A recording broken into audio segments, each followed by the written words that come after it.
So one of the most powerful and revolutionary things in the world, maybe even dangerous, is the beginner's mindset. I know, it's surprising, but why is the beginner's mindset extremely powerful? Well, the reason is this, and this is my hypothesis. When you come into the game, whatever new field or new sector or industry you're venturing into, you come in with a very fresh mindset. And at that point, you don't know the rules and you're not limited by the rules. Because for you, it's all about possibilities. Someone who's ahead of you will have to tell you that, okay, we do things like A, B, C, D. And only at that moment can you question, like, oh, why don't you just go this way? And that's the power of a beginner.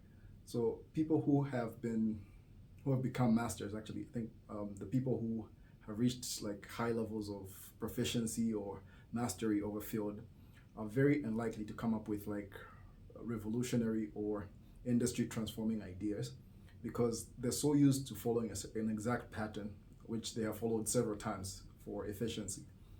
But a beginner doesn't have that. So you come in and you're looking for, your brain is already like attuned to looking for the quickest and most effective and efficient result based on your capabilities. Of course, the funny thing, or the counter intuitive thing, or the opposite of that, is when you come in, you pretty much don't know anything.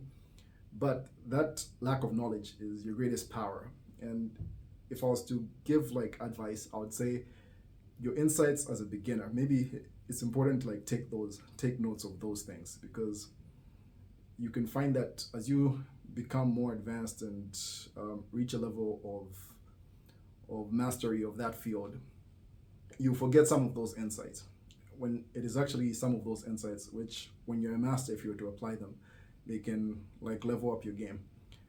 And I know I've been talking about mastery from the 10,000 hours. That's Malcolm Gladwell's hypothesis, where he says that for you to become like almost genius level in a field, you have to have done work for 10,000 hours. But just to clarify things, like 10,000 hours is just a standard. And that's according to Gladwell, like based on brain scans and other information that he studied.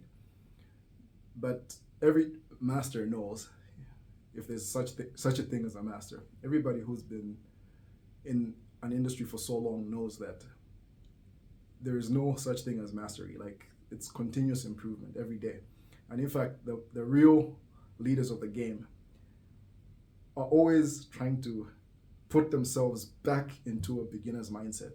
Yeah, I'll give an example of like myself when I'm writing, be it an article or a speech or whatever it is that I'm writing. I try to not follow the same steps all the time, because like I'll be set in my ways. So I'll just try not follow a template, just break it down from the start. Like, okay, I'm doing this thing afresh.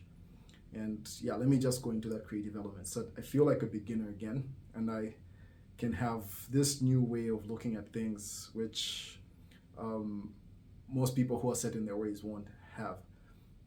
But that requires like constant reminders. So if you've been in industry for a long time, your greatest danger is actually the beginner, because the beginner can come up with an idea very easily which can flip the industry on its head. And most innovations have actually come from people who are either outside the industry or people who are like very new in the industry. They're just thinking of trying new things. So those are the most dangerous.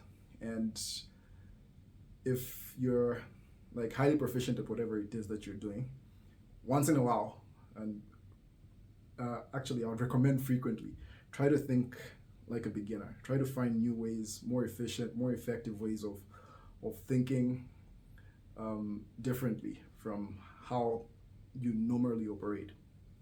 Yeah, I think that's the advice I would give for today. And if you like this content, then kindly subscribe and leave me a like. It really helps with the algorithm, and I'll see you in the next video.